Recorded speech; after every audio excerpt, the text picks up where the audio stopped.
오늘 말씀은 마태복음 14장 22절부터 33절 말씀, 너무나 잘 아는 말씀입니다. 주일학교 어린이들이 익히 들어서 흉내내고 또 따라하기도 하고, 어떻게 하면 바다 위를 걸을 수 있을까, 물 위를 걸을 수 있을까 고민하는 그런 아주 상상력이 아주 풍성해질 수 있는 그런 장면 중에 한 군데인데요. 여러분, 물에 빠지지 않고 걸을 수 있으세요? 아멘. 예, 빠지지 않는 방법이 있죠. 예, 오른발로 내딛고, 오른발 빠지려고 할 때 왼발을 내딛고요. 왼발이 빠지려고 할 때 오른발이 내딛고. 그러면 안 빠진다는 거죠. 이론상으로는 맞는데 안 빠질 수가 없죠. 과학적으로 사람이 물 위를 걸으려면요, 여러분, 우리의 다리의 길이가, 여러분의 지금의 다리가요, 짧든 길든 간에 상관없이 27배가 되어져야 된답니다.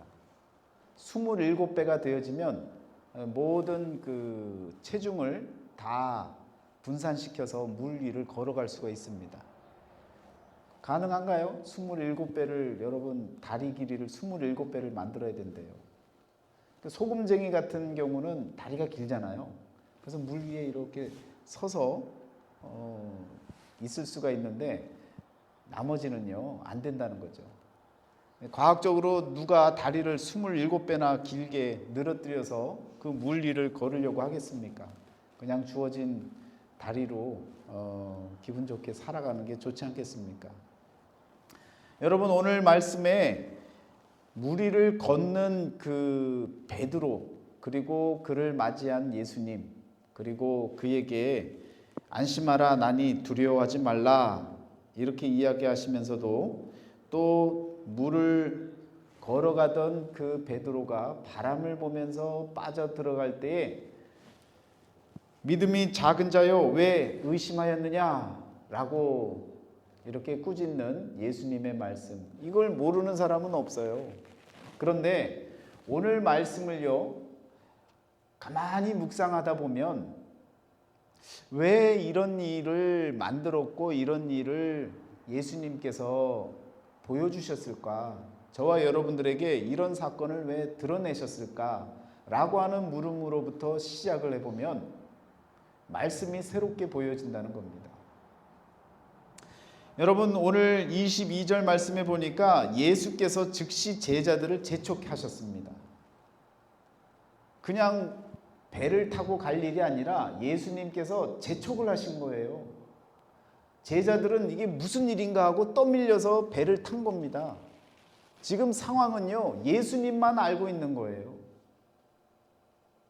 예수님께서 제자들을 그냥 등 떠밀듯이 밀어서 빨리빨리 가라고, 빨리 배 타고 움직이라고, 내가 쫓아갈 테니까 어서 타라 그랬더니 예 하고 올라타서 그냥 바다 중앙으로 그렇게 떠나가고 있었던 거예요.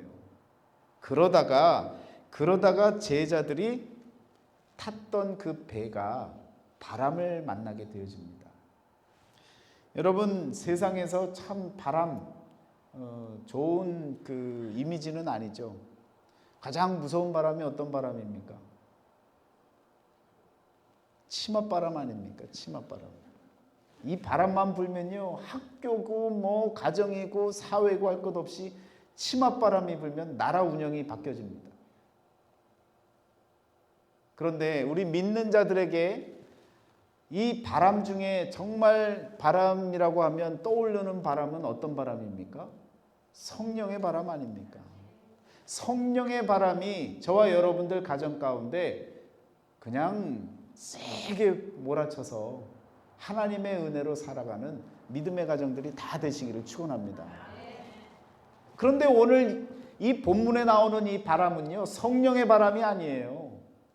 예수님께서 뭔가를 아시고 제자들을 재촉해서 배를 타고 떠나보내셨는데 보니까 바람이 불 시간인 거죠. 그리고 그 바람을 맞이했던 이 제자들이 어려움을 겪게 되어지는 상황이 나타납니다. 24절에 보니까 배가 이미 육지에서 술이나 떠나서 바람이 거스름으로 물결로 말미암아 고난을 당하더라.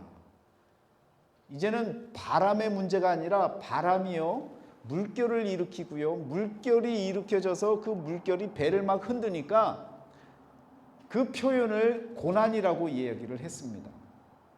그러니까 그냥 잠시 잠깐 불어오는 그런 바람이 아닌 거죠. 지금 고난이라고 표현할 정도로 엄청난 바람이 풍랑이 일고 있는 거예요.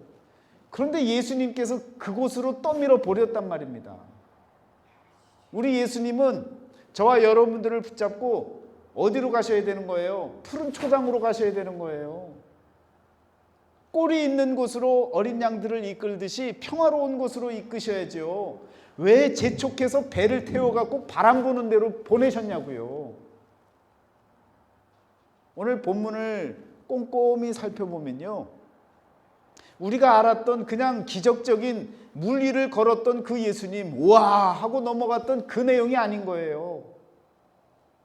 예수님께서는 지금 제자들을 뭔가 이유가 있으셔서 바람이 있는 곳으로 밀어붙이셨단 말입니다. 여러분, 예수님의 말씀을 듣고 간 사람들은 제자들이에요. 오늘 저와 여러분들이 제자 되기 위해서 이 자리에 모이신 거예요. 오늘 또 여러분과 저를 예수님께서 분명히 재촉하셔서 어느 바람 부는 곳으로 떠밀어 보내실 수 있는 겁니다. 그럴 때에 우리 주님이 해결해 주시겠지 하고 그냥 지켜만 봐도 될 텐데 지금 지켜볼 일이 한두 가지가 아닌 거예요. 바람만 보였다 생각을 했는데 보니까 물결이 일고 그 물결로 인해서 배가 흔들리고 고난을 받고 있는 그런 상황까지 왔다는 겁니다. 지난 한 해 동안에 있었던 일을 돌이켜보면 여러분 광고 시간에도 말씀드렸지만 우리 이승랑 집사님 1월 달부터 바람이 불었습니다. 아주 바람이 불기 시작해서 넘어지시고 뼈가 부스러지시고 그냥 물결이 일면서 여러분 이게 허리도 문제인데 팔도 또 부러지고 마음의 상처까지 입으시고 이런 게 바람이 불고 물결이 치는 상황 아닙니까? 그러다가 오늘 본문에 나오는 말씀처럼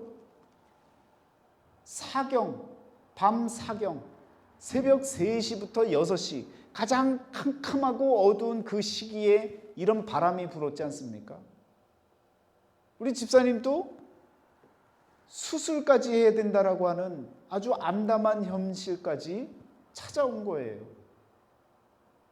그런 상황까지 놓였는데 여러분 오늘 제자들에게 예수님께서는 믿음이 작은 자요 왜 의심하였느냐라고 꾸짖으셨다면 이승랑 집사 믿음이 좋아서 모든 문제가 해결됐어 라는 신호로 우리 주님께서 분명히 집사님에게 찾아오셨다면 바람이 일고 물결이 치고 고난의 연속이고 가장 어두운 현실 가운데 믿음을 지켰더니 하나님께서 새로운 회복의 길로 인도해 주시고 다시금 기쁨으로 살아갈 수 있는 길을 열어주시는 우리 하나님이신 줄 믿습니다. 그러면서 집사님 마음엔 어떤 마음이 들까요? 내가 다시금 살아났어 이런 마음일까요? 여러 가지 과정을 거쳐오면서 어떤 마음을 갖고 우리 집사님의 마음에 고백이 있을까요? 제자들에게 예수님께서 어떤 고백을 받으시려고 어떤 마음을 갖게 하시려고 등 떠밀어서 재촉해서 배를 타게 만드시고 바람을 보게 만드시고 그리고 물결 치는 것을 경험하시고 고난받는 그 시간을 경험케 하신 그 이유가 어디 있었느냐를 여러분과 제가 이 말씀 본문을 통해서 찾아내야 된다는 겁니다. 오늘 저와 여러분들의 인생 누구나에게 똑같이 바람이 불기 시작하고요. 그 바람이 점점 물결을 일으키고 그리고 감당할 수 없는 흔들림과 떨림과 공포와 두려움 가운데 놓이는 그런 어려움 중에 고난 중에 거하는 그런 삶을 맞이하게 되어진다는 겁니다. 사람의 문제가 그럴 수 있고요. 물질의 문제가 그럴 수 있고요. 환경의 문제가 그럴 수 있고요. 모든 문제들을 우리 주님이 제자들을 통해서 이렇게 만드신 거예요. 지나가는 일반인을 불러다가 자, 저 배 타고 이렇게 가보셔요. 그러면 갈 사람도 없습니다. 예수님을 믿고 따르는 자들을 우리 주님이 떠미신 거예요. 주님이 함께 가셔도 되는 길이었지만 그러나 그에게 받고 싶은 고백이 있고 그에게 원하는 그 무엇인가가 있었기 때문에 홀로 설 수 있는 그 시간을, 그 기회를 주신 것입니다. 여러분, 이 본문 말씀을 갖고 우리가 우리의 삶을 돌이켜보면요, 여러분과 저에게 많은 시련과 고난과 어려움이 닥쳐진다 할지라도 우리 주님이, 주님을 믿는 저와 여러분들이, 하나님의 자녀들이 믿음만 지켜나가면요, 의심하지 않고 믿음만 지켜나가면 하나님이 해결해 주십니다. 우리 주님이 가장 어둡고 가장 막막한 그 순간 그 물 위를 걸어오셔서 저와 여러분들의 손을 붙잡아 주시고 다시금 일어설 수 있는 그 길을 허락해 주시는 줄 믿습니다. 성경에 많은 역사들이 있습니다. 남유다, 북이스라엘의 그 기나긴 역사들이 구약 성경을 장식합니다. 그런데 그 나라들이요, 공통적으로 가졌던 마음들이 있어요. 모든 나라의 그 왕들이 가졌던 마음이 무엇이었냐면 하나님의 은혜로 세워졌고 하나님이 인도하시는 국가임에도 불구하고 조금 국제 정세가 바람이 이상하게 불기 시작하면 왕들은요, 제국을 찾아갑니다. 가장 힘 있는 나라를 찾아가서 조공을 바치고 우리나라 좀 잘 봐달라고 그 나라에게 의지를 하게 됩니다. 여러분, 나라적으로 보면 마찬가지로 그 바람이 불고 물결이 치고 고난의 시간이 찾아온다 할지라도 그 나라는요, 하나님을 의지하고 하나님께 나아가는 나라가 되어지면 하나님이 해결해 주신 것 아닙니까? 그런데 북이스라엘, 남유다 할 것 없이요, 바람만 불면, 국제 정세만 조금 흔들리면, 그러면 그냥 가장 강대국을 찾아가서 아수르를 찾아가서 조공을 하고 나라 좀 잘 봐달라고 그렇게 애원하고 애원했더니 그 나라가 오히려 쳐들어와 갖고 북이스라엘을 그냥 무너뜨리지 않습니까? 남유다는요, 바벨론한테 그렇게 그냥 애쓰고 공들였더니 바벨론이 와서 덜컥 하고 잡아먹지 않습니까? 오늘 저와 여러분들도 마찬가지라는 거예요. 개인적으로 보면 여러분과 저의 인생에 어떤 바람이 불고 어려움이 찾아오고 그것이 고난으로 둔갑하고 너무너무 살기 싫을 만큼 힘든 그 순간에 사람을 찾고 물질을 찾고 해결사를 찾는 그런 삶이 아니라 그 자리에 엎드려 기도하고 하나님께 매달리고 믿음을 사용할 때에 여러분과 저의 인생을 우리 하나님께서 책임져 주시고 이끌어 주시고 회복하는 그런 삶으로 여러분과 저를 인도해 주시는 줄 믿습니다. 그래도요, 남유다의 히스기야 왕은요, 그래도 국제정세에 굴하지 않고 여러분 하나님을 향해서 나아가고 하나님의 여호와의 유월절을 지키고 하나님만 바라보는 그런 삶을 살았더니요, 18만 5천 명이 되는 아수르 군단이 둘러쌌다가요, 아침에 눈 뜨고 일어나니까 다 죽어 있는 거예요. 이런 일이 세상에 어디 있습니까? 여러분, 우리가 상상치 못할 일들은 하나님께서 해주시는 거예요. 여러분, 그런 기대와 그런 믿음, 그런 소망이 있어서 여러분과 제가 이 자리에 이렇게 나오는 것 아닙니까? 그런 믿음으로 사셔야 되는 거예요. 저 인간들을 어떻게 죽이지? 그거 고민 안 하셔도 돼요. 하나님께서 해결하시는 거예요. 하루 만에 그렇게 모든 군대를 다 접어버리시니까 이스라엘 백성들이 뭐 할 게 뭐가 있습니까? 하나님만 드높이면 되는 거예요.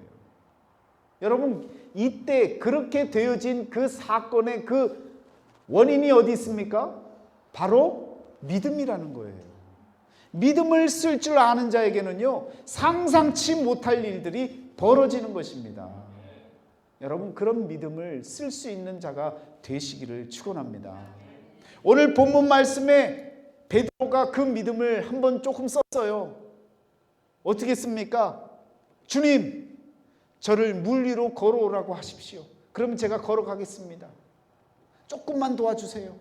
제 믿음은 있는데 주님이 조금 도와주시면 제가 갈 것 같습니다. 그래, 와라.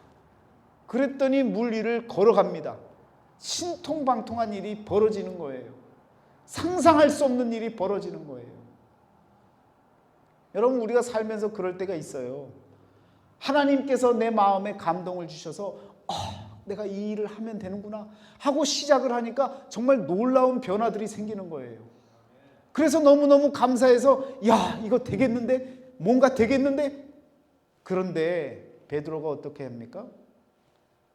주님 보고 그냥 그 길만 가면 됐는데 너무 신기한 바람에 물 보고 여기저기 보다 보니까 저쪽에서 오는 바람이 보이는 거예요. 여러분, 바람이 눈에 보여요? 바람은 안 보여요. 그런데 오늘 본문에는 뭘 봤어요? 바람을 봤다고요. 신기한 일 아닙니까? 바람을 보니까 두려워지는 거예요.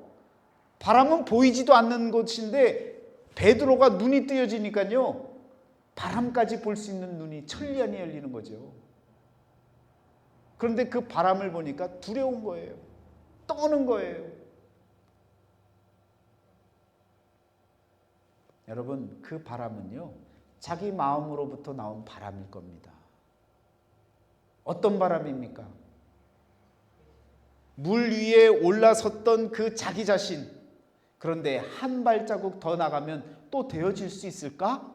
라고 하는 그 의심, 그 의심으로 인해서 내가 물속으로 들어가지는 않을까? 내가 어떤 바람에 의해서 내가 더 주님과 멀어지는 건 아닐까? 라고 하는 이 의심으로 인해서 보여지는 새로운 바람이라는 거예요. 여러분과 저는요, 그 바람은 바라보지 마셔야 됩니다. 그 바람은 어디서 나온 거예요? 의심으로부터 나온 거예요. 믿음이 작은 자여, 왜 의심하였느냐? 의심하니까 안 보이던 바람이 보이는 거예요. 이것이 걱정거리가 되어지는 겁니다. 여러분, 믿음으로 사는 자에게 가장 적이 되어지는 그 대상이 바로 의심입니다. 이 의심만 갖고 살면요, 여러분 안 보이던 것도 보게 된다니까요. 그냥 누워서 잠을 잘 자고 있으면 되는데 아이고 바람 소리가 잠깐 나요. 그럼 저 바람 소리가 이게 동물인가 사람인가? 문이 삐그덕거려요. 누가 들어왔나? 막 별 의심의 상상의 나래를 다 펼치다가 나중에는 덜컥 한번 소리 나면 어떻게 해요? 불 다 켜고 막 돌아다니는 거죠. 잠 못 자는 거죠. 그리고 전화기 붙들고 어떻게 하고 있는 거예요? 뭐만 나타나 봐라, 내가 전화할 거야 하고 밤 새는 거예요. 여러분, 의심이라고 하는 것은요, 새로운 바람을 일으킵니다.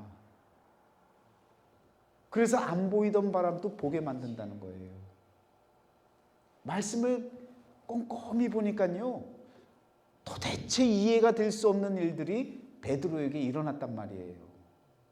그런 원인들을 찾아보니까 믿음이 있을 때는 상관이 없었어요. 그런데 의심이 생겨나기 시작하니까 안 보이던 그 바람까지도 보는 눈이 열려지더니 걱정거리가 태산이 되어지고 결국은 무거운 그 걱정거리 때문에 어떻게 돼요? 바다로 빠져 들어가는 거예요. 의심은요, 여러분과 저에게 짐거리만 넘겨줍니다. 아주 무거운 짐거리, 그래서 너무 힘들게 만드는 거예요. 의심하지 마세요. 믿음으로 사는 거예요. 우리 이승랑 집사님, 제가 가정에 전화만 드리면 목사님, 저는 괜찮아요. 늘 똑같은 말투예요. 문자를 보내면 뭐라고 다 보는지 아세요? 목사님은 꼭 건강하세요. 누가 누구를 지금 계열하고 있는 겁니까? 제가 그 문자를 수없이 문자를 받아도 목사님은 꼭 건강하세요. 주일에 뵐게요. 그러면 철컥 내려앉는 거예요. 그래, 조심해야지. 이렇게 기도해 주시는데 내가 아파서 교회 가면 안 되지. 그런 마음으로 제가 저를 돌아보게 된다고요. 그런데 정작 누가 지금 몸이 불편한 거예요? 당사자가 불편한데 지금 멀쩡한 사람에게 건강 챙기라는 거예요. 왜? 믿음이 있으니까요. 그런 마음으로 사니까 해결되는 것 아닙니까? 여러분 앞으로도 더 좋은 믿음으로 우리 다 같이 그런 믿음으로 아파도 저 걱정 많이 해주시고요. 저한테 문자로 목사님은 꼭 건강하세요. 저는 괜찮아요. 아주 유행어로 만들어야겠어요. 우리 하나님이 기뻐하실 마음 아닙니까? 사람 있는데 이렇게 칭찬하면 안 되는데 우리가 아니까 다 같이 아는 사실이니까 말씀을 드립니다. 여러분과 저의 마음속에 믿음만이 있으면 돼요. 회복되어진다라고 하는 그 믿음만 있으면 하나님이 해결해 주신다고요. 내가 상상하지 못했던 일들, 내가 의심하고 걱정하면요, 그 걱정거리 때문에요, 풀릴 일도 안 풀려요. 내가 병원 가야 되는데 다른 병원 가게 되고요, 엉뚱한 일을 하게 되고요. 그러다 보면 자꾸 더 짐거리가 생겨나는 겁니다. 여러분, 믿는 거예요. 믿고 맡기시면 하나님이 회복시키시고 해결해 주시는 은혜가 여러분과 저에게 일어나는 줄 믿습니다. 그런데 예수님께서 제자들을 등 떠밀어서 재촉해서 보내셨는데 예수님이 언제까지 지켜보신 거예요? 수울이나 떨어진 곳으로 배가 이동하는 동안 예수님은 어디 계셨을까요? 갑자기 나타나셨잖아요. 그러면 어떻게 하고 계셨던 거예요? 우리의 상식으로 보면 이미 물 위를 걸어오고 계셨던 거 아니에요? 갑자기 뿅 하고 나타났어요? 이 이야기로 보면 예수님은요, 그 배를 바라보면서 천천히 지켜보고 오고 계셨던 거죠. 우리의 상상의 날에 거룩한 상상력을 발휘하면 예수님은요, 그 바다 가운데에 이미 같이 가고 계셨던 거예요. 지켜보고 계셨던 거예요. 우리 주님이 원하셨던 그 무언가가 있었기 때문에. 그래서 베드로가 모든 상황이 다 종료되어지고 부끄러운 마음에 주님의 손을 붙잡고 배로 올라가지 않습니까?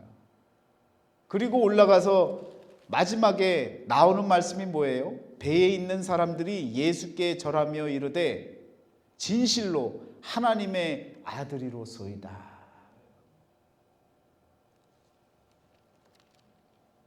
예수가 그리스도이신 것을 증명하기 위해서 요한복음서에는요 7가지 기적을 일으키잖아요. 그 가운데 하나로 이 물 위를 걷는 이 역사를 일으키지 않습니까? 왜? 표적을 보여주신 거예요. 예수가 하나님의 아들이시고 구원자가 되시고 메시아가 되신 그 사실을 사람들은요 아무리 얘기를 해도 못 믿어요.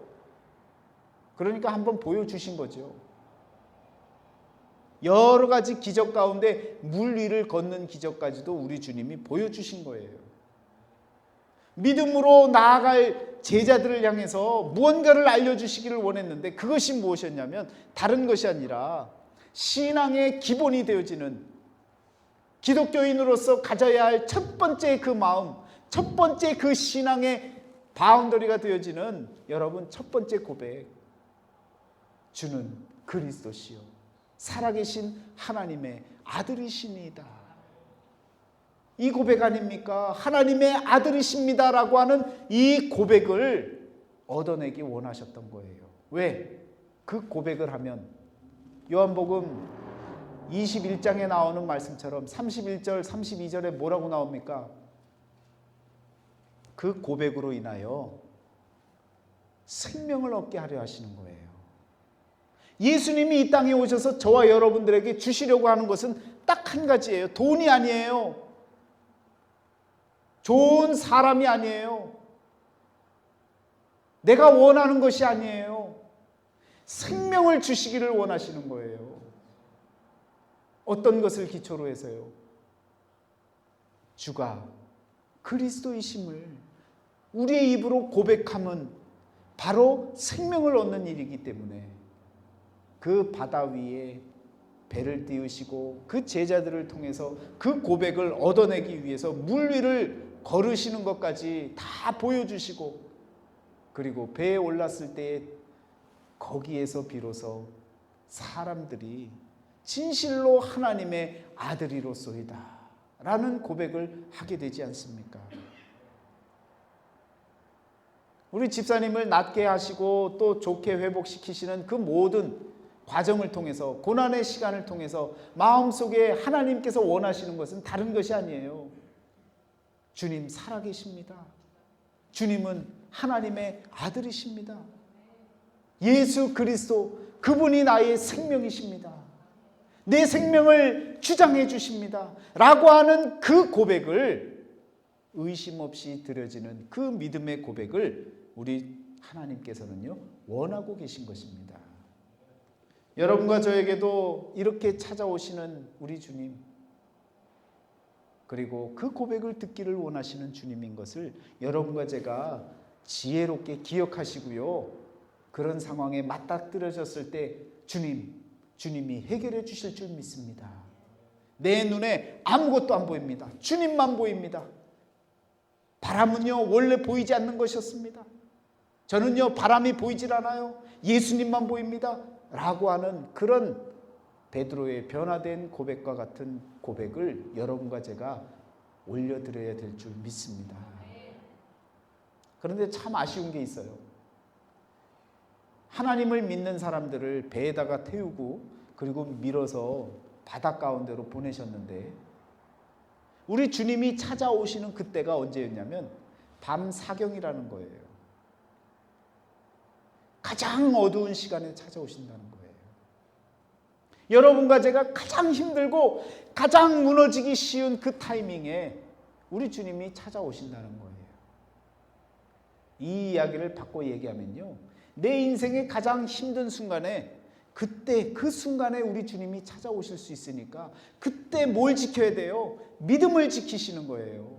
믿음을 지켜서 믿음으로 살아가고 믿음으로 고백하면 우리 주님이 여러분과 저를 붙잡으시고 해결해 주신다는 겁니다. 베드로는 반쪽 고백을 한 겁니다. 주님, 제가 주님께로 나아가겠습니다가 아니라 주님, 저를 좀 불러주세요. 저를 물 위로 걸어가게끔 불러주세요. 반만, 내가 가는 것이 아니었어요. 주님께서 오라 라고 해서 그때서야 아이고 이제 물이 좀 딱딱하고 내가 걸을 수 있나 보다 하고 갔던 것 아닙니까?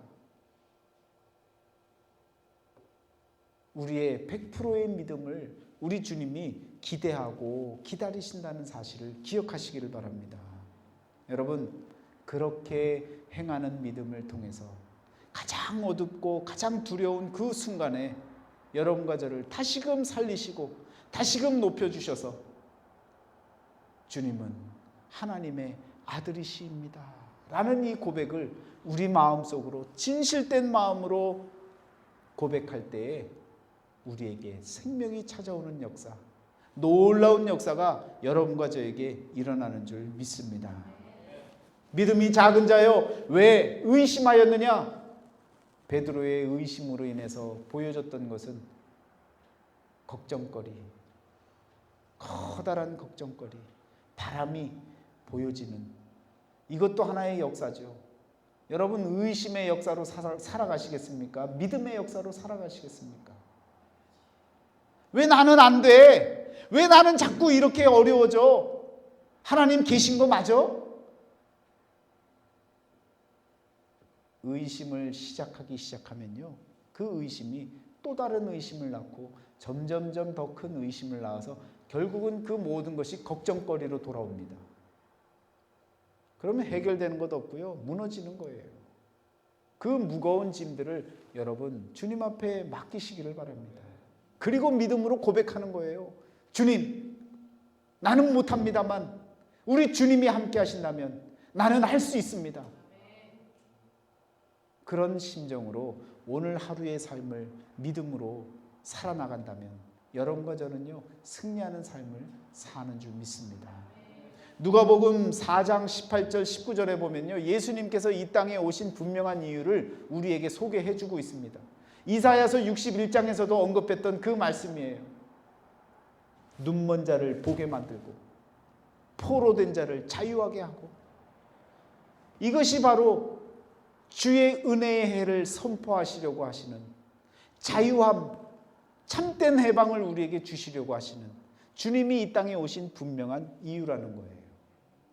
여러분, 그 이유 때문에 주님이 물리를 걸어가시며 생명을 살리시기 위해서 제자들에게 나아가셨던 것처럼 오늘 저와 여러분들에게도 하나님께서는요 그렇게 찾아오실 것이라는 겁니다.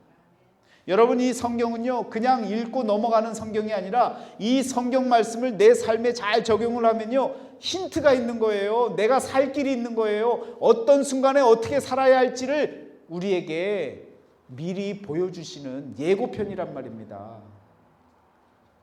결과는요 다 나와 있어요. 믿음을 갖고 나아가면 아무리 어려운 시간이 찾아온다 할지라도 하나님이 해결해 주신다는 거예요. 그 결과를, 그 끝을 아는데도 왜 두려워합니까? 의심 때문에 그래요. 여러분과 저는요 의심의 병을 다 거두어버리고 믿음만으로 살아가시기를 축원합니다. 없던 것도 생기는 역사. 믿음은 바라는 것들의 실상이라고 했습니다. 여러분들이 바라시고 꿈꾸시는 모든 것들이 내 눈앞에 드러날 수 있는 것이 바로 믿음의 힘입니다. 나는 죽으면 끝나는 것인데 그것이 내 믿음이었는데 우리 주님이 찾아오셔서 내 믿음을 바꿔주신 거예요.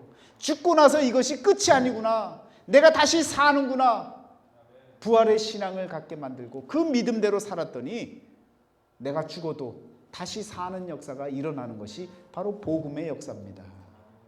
여러분, 그런 믿음으로 하루하루의 삶을 승리로, 기쁨으로 살아나가시기를 축원합니다. 기도하겠습니다.